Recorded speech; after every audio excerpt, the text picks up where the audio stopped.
Fala pessoal, aqui quem fala é o Davi, e como a gente já estudou anteriormente, dentro de conjuntos a gente tem uma coisa chamada relação de inclusão. A relação de inclusão entre conjuntos, ela diz o quê?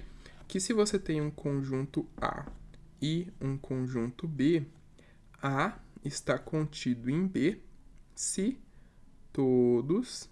Então, A está contido em B se todos os elementos de A são também elementos de B. Essa é a relação de inclusão. Só para ficar bem definidinho certinho, tá? A e B são conjuntos de números reais. A está contido em B se todos os elementos de A são também elementos de B. E aí a gente pode escrever dessa forma, beleza? E aí, essa relação de inclusão, ela tem algumas propriedades, que foi o que a gente não visualizou nas outras aulas, e é o que a gente vai ver agora. Bom, então, pessoal, dados conjuntos, né? Conjuntos A, B e C. Dados os conjuntos A, B e C de um determinado universo. Esse universo a gente chama de U. Tá, universo. Ah, Davi, tá falando de universo mesmo? Aquele universo que a gente olha pro céu e vê?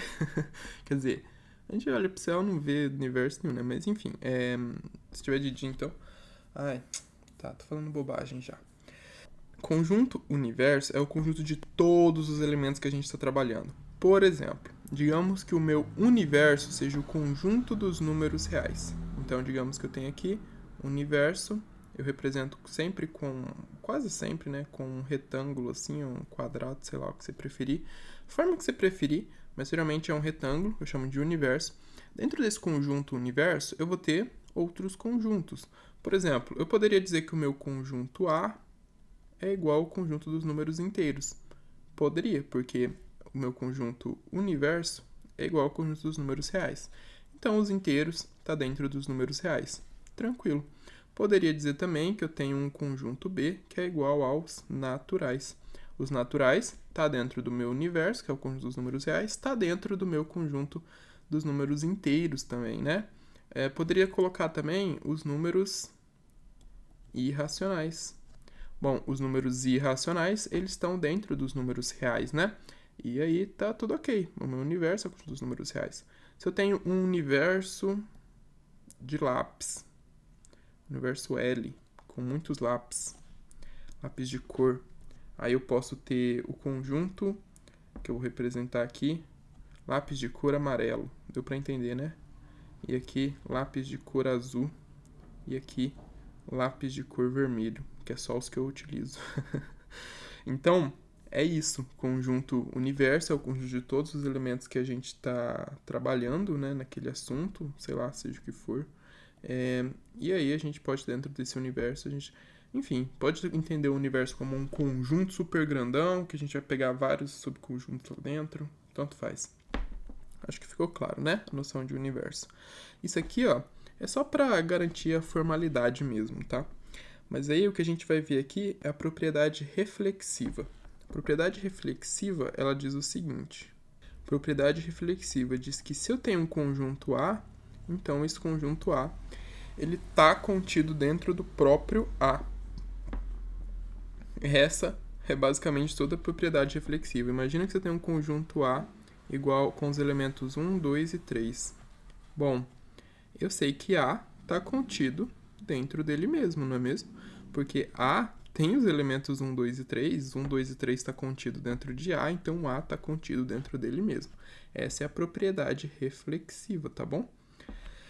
E aí, a gente tem outra propriedade, e a propriedade antissimétrica, ela diz o seguinte, é aquela propriedade que garante a igualdade dos conjuntos. Olha, se A está contido em B e B está contido em A, então isso implica, vou usar o então, escrito assim, aquele símbolo lá é a mesma coisa, tá? Eu tenho costume de utilizar ele nas demonstrações e para simplificar também a escrita, né?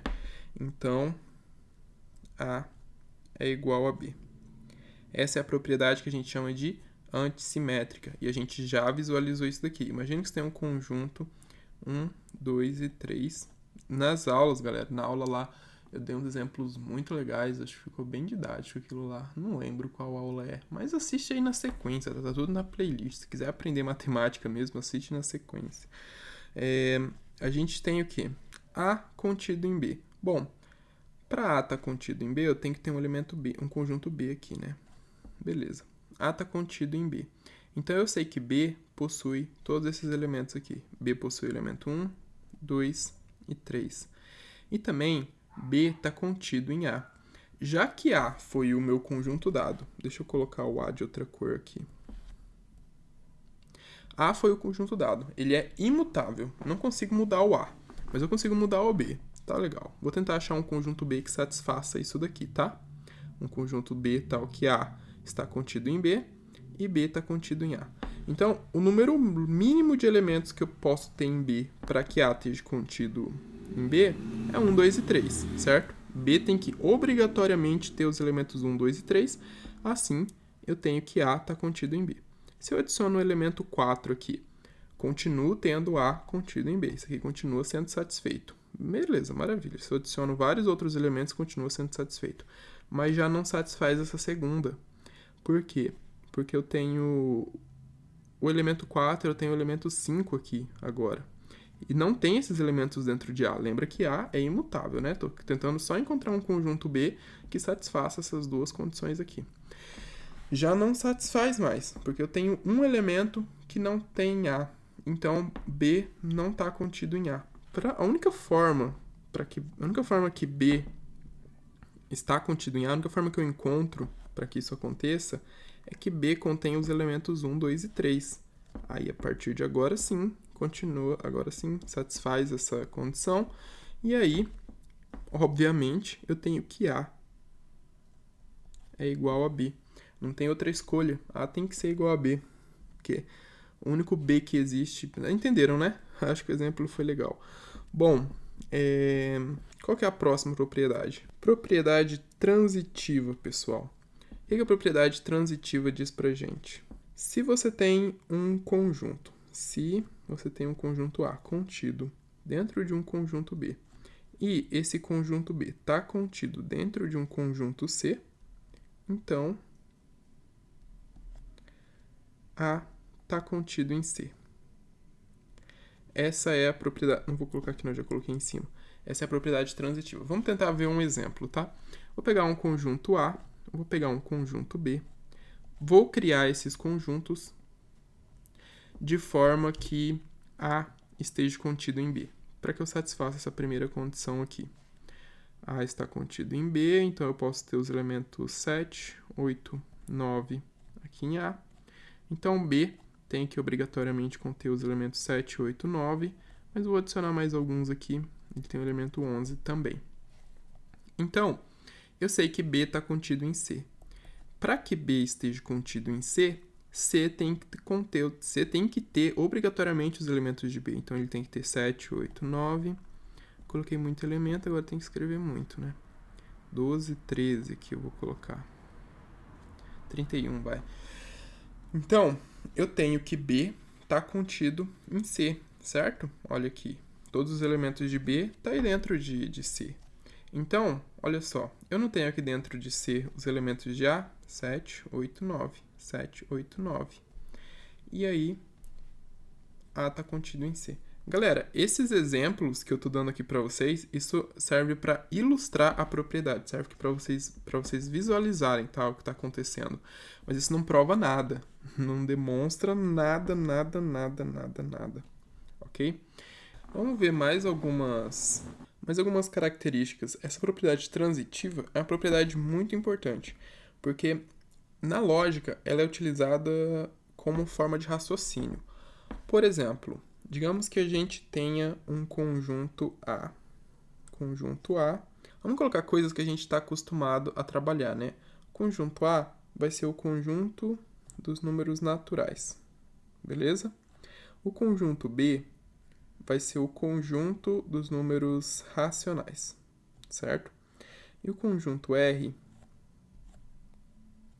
vai ser o conjunto dos números reais. R não, vou colocar o conjunto C. O conjunto C é o conjunto dos números reais, tá bom. Então, aqui, ó, você escreve conjunto dos números naturais, conjunto dos números racionais, conjunto dos números reais, para ficar bonitinho, tá? Eu tô com preguiça.